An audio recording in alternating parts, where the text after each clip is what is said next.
It's Way Up with Angela Yee, and it's definitely way up in the room today. Elijah Johnson is here, and if you have seen MJ the musical, you know him as playing MJ on Broadway. Such a big deal. Before you came in here, we were talking about how that is like the dream role for anybody who wants to be on Broadway. Yeah, I mean, just being a performer in general, he's the blueprint, you know what I mean? Like, just for performance and excellence in entertainment, he's kind of the guy. So I just feel really lucky to be even part of his legacy in any type of way in our show.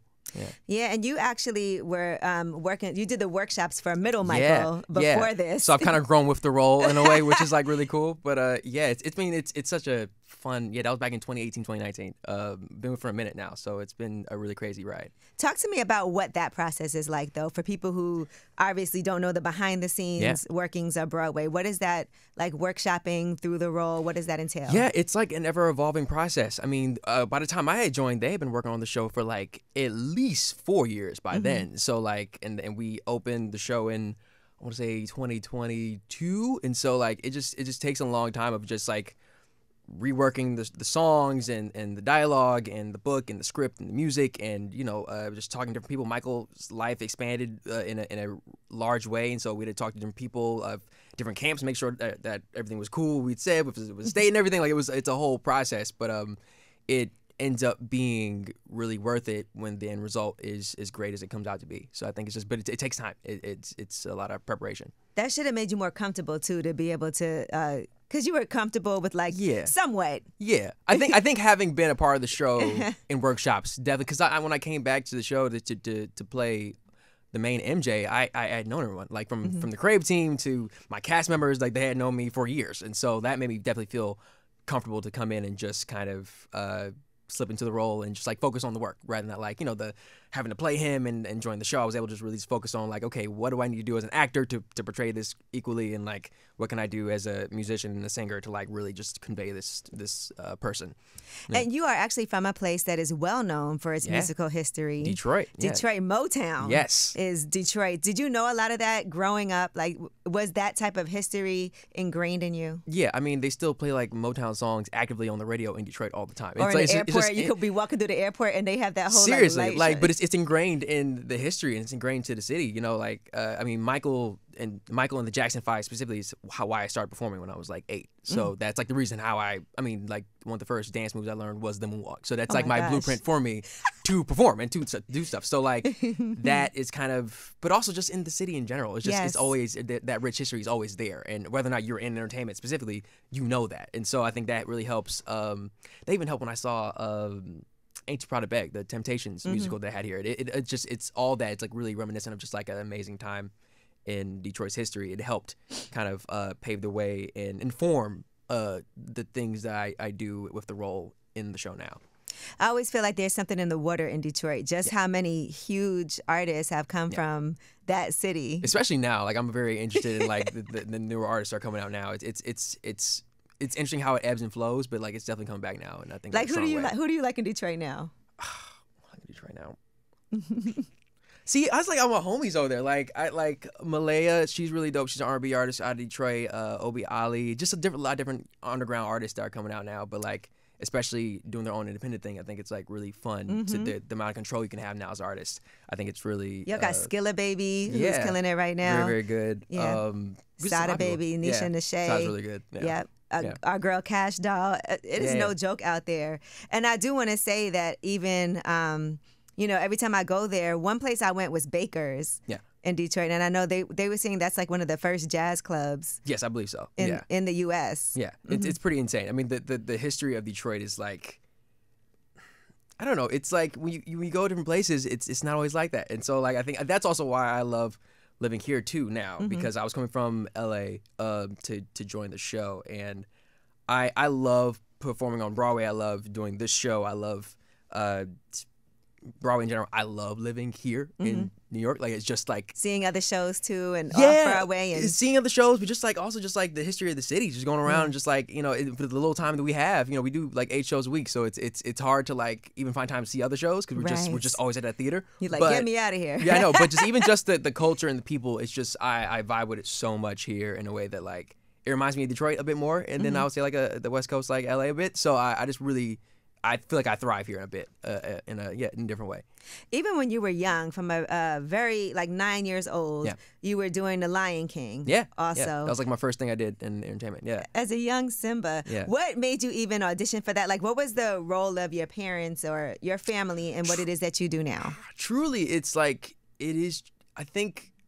Cause like my father and like my dad's side of the family is like sports oriented. My mom's side is like education. So like this was not really like in the you know what I mean? Like I was like, I want to sing, yeah. Family, like it's not like we was just like doing stuff like that. But I think they saw that it was fun for me that I wanted to do it, but I wasn't afraid to go up on stage and perform, which I think was a big thing. Like Right. I think if that wasn't the case, maybe they're like, okay, maybe while you're doing school and stuff, you can like do on the side. But they saw that like I had a lot of energy. I would like be a kid who would see a commercial and then run to my parents and then say it back to them like all animated. You know, that was like A from the lifelong jump. audition. Yeah, You're always from, auditioning. exactly from the jump. And so, but I think performing when that became an aspect, I just wasn't afraid. I just was like, I performed the Dance of Thriller at my talent show when I was in middle school, and then the next year I did Dance Machine, so I sang and danced, and I would just do it. And so I wasn't afraid. I was just up there, and I was like. Yeah, I think they asked me like, "Do you want to do this?" And I was like, "Sure." I was 8, so like like it's a bit but I think I had that passion for it, and I'm really glad that it all worked out because I think this is truly what I'm meant to do. But I truly did fall into it. It wasn't like a narrow like, oh, this is exactly how I'm gonna get into this thing. So were you like the lead in all the school plays? No, not even like that. Not even. I think I did a school play one, I think, but like it truly was like. It was around the time Chris Brown came out, and I was like, he's an amazing, like, I was amazed by him. My dad was like, he's very good. You should also watch Michael Jackson, because I don't know if we really, like, I listen to the music, but I don't know if you really, like, understand. And then, like, that, watching the Michael Jackson short films and music videos and Jackson 5 performances, I was hooked. It was like, it was like all I was doing, and then looking up. And so I think it really came out of nowhere a little bit. Like, it just like worked. That was a learning process for all of you too, because they probably like, okay, how are we gonna cultivate this talent and this passion that he has? I'm really thankful for them. They really like did a good job in protecting me and supporting me in a really amazing way. But yeah, it was a learning curve for everybody. We all learned, and then like in 10 I booked Lion King in Las Vegas, and then like I had to move to Las Vegas. So like it was just and I've kind of been working since then, I think. So then everybody had to move to Vegas, or somebody had to move. I moved my dad. Yeah, my mom stayed home, my little brother. And so like it was like a sacrifice for all of us, but it was like a big learning curve. Thankfully it worked out, but it's deep. I think being a parent and being with your kid and managing them, it's insane now because in our show we have little Michaels, and so a lot of them are young Simbas that come from the Lion King. I mean, those kids are so impressive. I went to go see MJ the musical, and even the Lion King. Seeing how those kids can like remember their lines, know those dance moves, and hit it spot on is fascinating. It's insane, and especially like because I'm like, well, I was that at some you were a point, little young but like I'm an Simba. adult now. I'm looking back and I'm like. And it's crazy because like they're so professional, so good. They are still kids, and I'm like, I remember that. Like you don't understand the magnitude of like, oh, you're leading like in Lion King, like you're a lead of the show. You don't understand. You're 10. You don't really fully understand that. And being now as an adult, I think it's just like very crazy that was somewhat of my experience, and to still be doing it now and still find a lot of joy in it. I'm really thankful that like it's still a rewarding thing for me because the industry is really hard. Yeah, you seem very normal, so that's good. That's hopefully good. Like I know I have a weird story, but like I'm like like it's And then even after, all right, so let's start. So from the beginning, so playing young Simba. Then you also joined Mindless Behavior. Yeah, I did. And you took over as the lead. Yeah, in Mindless I did. Behavior. Yeah, that was a time for my life. Oh boy, yeah. Now, how did that even come about? Like, how did you guys decide that? How did you audition? How did that process happen? That was crazy. That was just like industry connections. Just like I think before that I was one of the Kids Bop kids. Oh, Kids Bop, for a minute. And so, but literally from that, I think our managers from Mindless and Kids Bop, I think were chatting. They were like, I think we're looking for a lead, and she was like, oh, this kid, like you found him. It's him. And I think they came in an audition, or they watched the rehearsal I was in. I talked and auditioned for them, and then met the guys, and then we were in the studio recording music, and they kind of just rolled on from there. It was kind of like I wrote right from that project to the next one. It was insane. It was like really, that was crazy. I was like also in the middle of high school. That was like a wild time. So were you going to high school, or you had a tutor? I was homeschooled. Okay, there's no way you could have been going to school. No, not for how much I was working. No, right. It would have been too much to balance. So that had to be really different for you joining an R&B group. Yeah. What was that like? How did things change then? Thankfully like Kids Bop was a group structure, so in that way I was normalized to it, but it was just different. It's just like you're doing R&B, like this is an established thing. Like it was Miles Behavior was not like a little we're trying to. They were huge, and were you fans of them before? Yeah, of course. Okay. I mean, I don't know anyone who wasn't, and so it was like really I think the coolest part was just the guys were all really cool. They were always just like really chill, and like we were always just trying to figure out new ways to work together and make me more comfortable and make the transition comfortable. I think it was just different it was just a different world. So like I think coming from a dance and singing background, like I could keep up, but I had to learn a lot, and it was a lot of also too. It was like the group part of it, but also just like I learned a lot about the music industry during that time, which is that's a tough, rough one. Yeah. And so I think that was like the biggest thing. I was like, wow, just really learning like it takes a lot to be an artist, and you have to really want to do this thing in order to, because it will take everything. Because it ain't like you make money off of selling records. No. At all. Even back then you kind of could a little more than now. I mean, it's crazy, but it's a lot of learning in that time of my life. What were the dynamics also for you stepping into something that was established as the lead too? Because sometimes that can be a little tough for people that have been there. In that way, I think, like I said, the guys were all really cool. I think they all understood, like, hey, we're trying to, like, keep this going and, like, make the best, like, music we can. So in that way, I felt I was really lucky. And for me, like, it was like a little bit of, like, I think the fans were a bit surprised, but it was, like, all upside for me. I was just enjoying this thing. I was like, hey, I just want to sing and do stuff. Like, this is Miles Behavior. This is crazy. This was, like, I think it was, in that way, it was pretty positive. I think it was really, like, I think in all ways that artists kind of struggle and go through the machine a bit, I think that's where it was, like, just interesting time.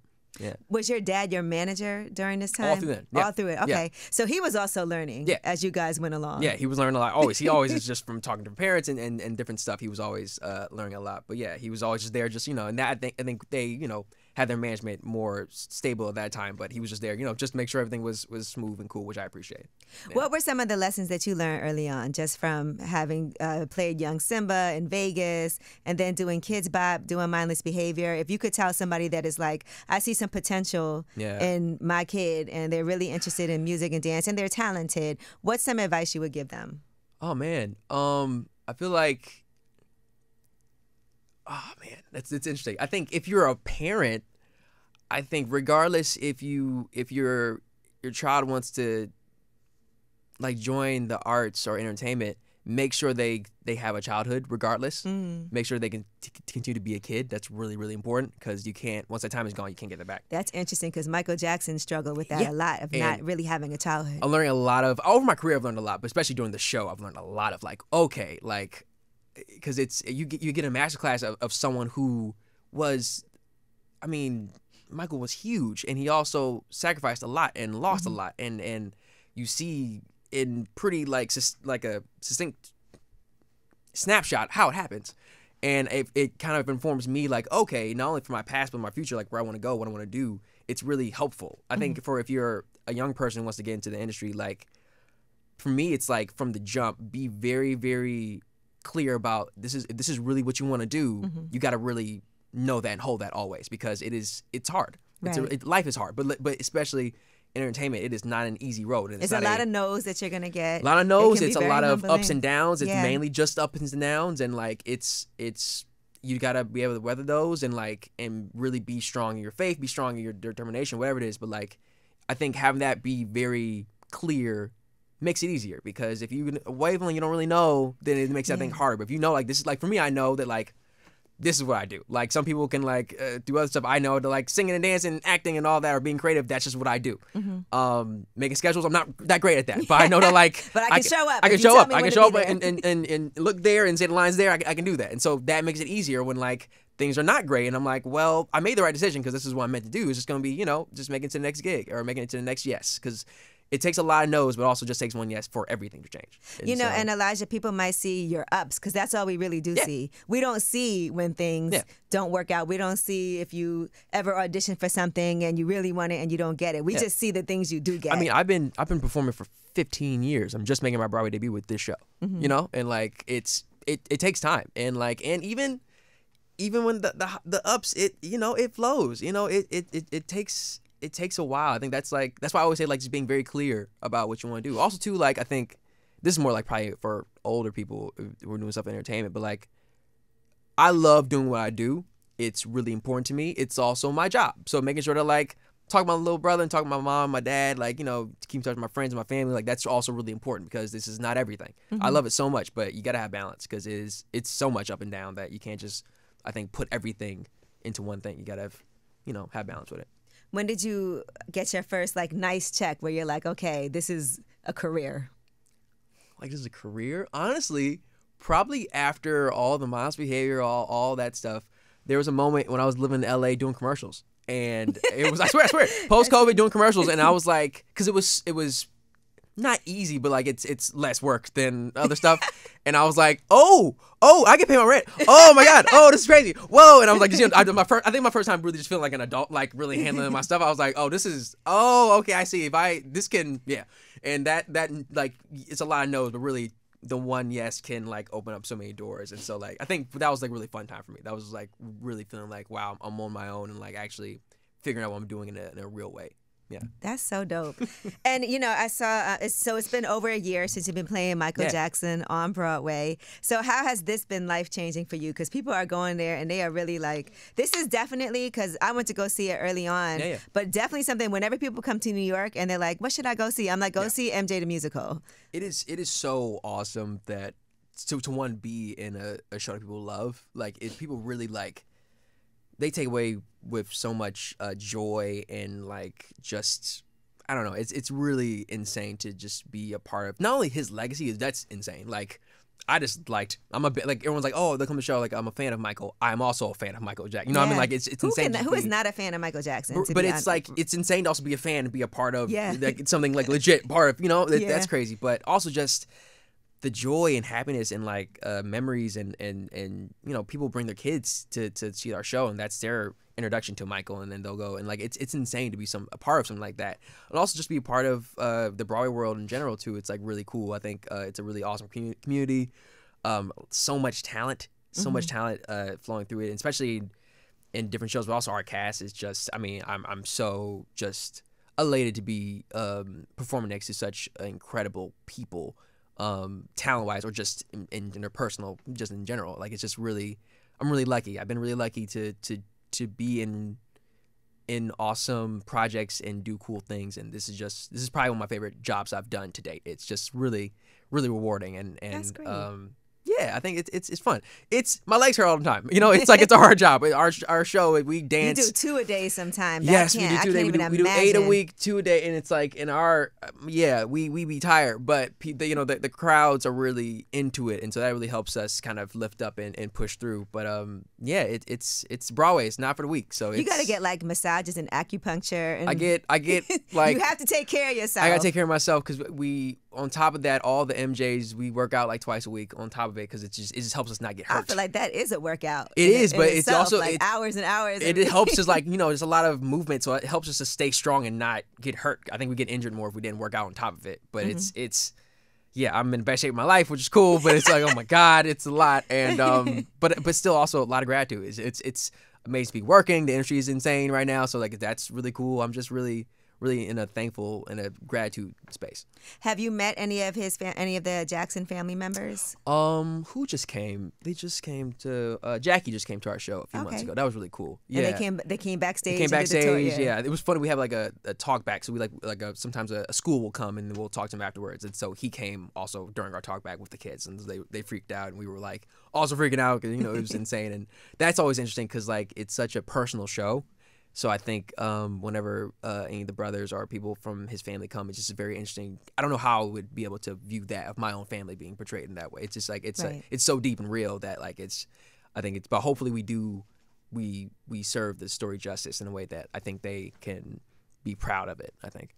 And Quincy Jones also recently just passed, and so 91 years old though, so that is a blessing. Lived an amazing life to have lived, and then also to be able to leave his family so much. Yeah, I think they said it was like $500 million for his 7 kids. That's I amazing. mean, honestly, taking care of your family like that—that's the goal. Yeah, especially in entertainment, which is it's a hard business to do that in. I think so many people are like, man, I didn't believe he had nothing, you know, but it's good.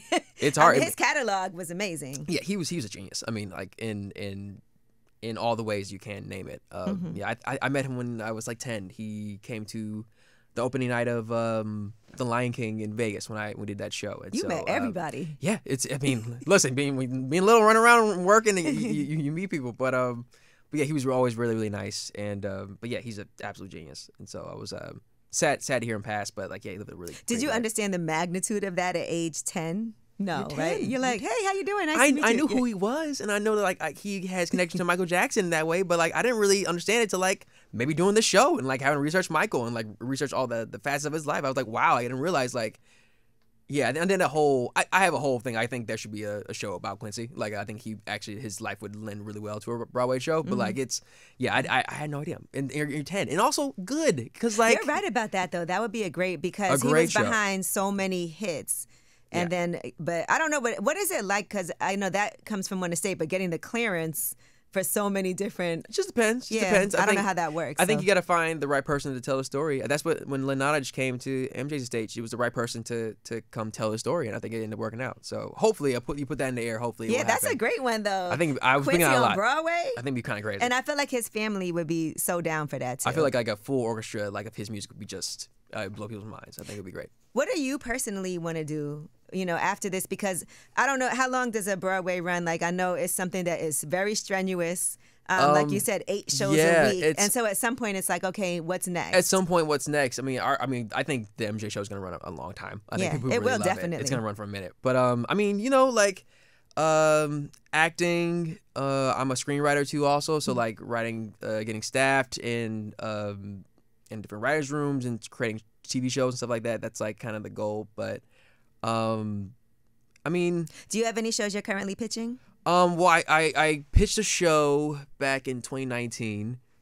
We had sold to I don't get too much into it, but we sold to Paramount Plus, but it was like a half-hour comedy, so that was like the first thing I sold. So I've had experience in selling shows before, which is cool. But yeah, I mean, just really anything creative is kind of the goal, but definitely like probably more acting and film and TV, and then also trying to get back into screenwriting. But I think no more music. You don't want to do any more music. I think I would keep it as a hobby. I think because I would like to have something that I can keep that's mine and I can enjoy. I think sometimes music can be a bit. The industry is really rough. It's just really rough, and I think you have to really, like I said, you have to really be passionate about it. And I think for me, like I think my lens falls more towards acting and like screenwriting, where I think where the passion, where the drive is for a career. Right. I think I'm always gonna make music. I'm always gonna be creative in that way. And you'd be great in a biopic too. Yeah, you never know. And also too, I would also come back and do Broadway again. I think I would just need a break because it's so much. And I think also any role in Broadway I would do after this would be a lot less work than I'm doing right now. This is a lot. This is kind of it. This is like the peak of like. Where's the vacation place you're gonna go when you are finally like, okay, where do you like to go? I mean, Hawaii is always really nice. Hawaii's like if I could always pick a place, Hawaii's where I would go to. I always joke about if they opened the MJ show in Hawaii, I would do it because I'm just absolutely I would in a heartbeat. Just putting it out there, guys. If you want to do that, for sure, let me know. But yeah, I mean, Hawaii. I want to go to. I'm going to Egypt soon, which is great for that's. But yeah, I've been really blessed to see a lot of the world, which has been cool. But yeah, probably Hawaii. That's like my go-to. I love the culture. I love the food. And it's just, I can be laid up on the beach all day. That's kind of. Yeah. I love this. He's a kid from Detroit. And look at the big things that you have going on in life. Thank you. Well, congratulations to you. And thank you so much for coming. Everybody, make sure you go see Elijah in MJ the Musical. Yes. Honestly, phenomenal. You will not be disappointed. You're going to go back and see it again. You're going to spread the word. But thank you so much for coming through. Well deserved. All of your success, all of your hard work. Thanks so much. Appreciate it. Way up.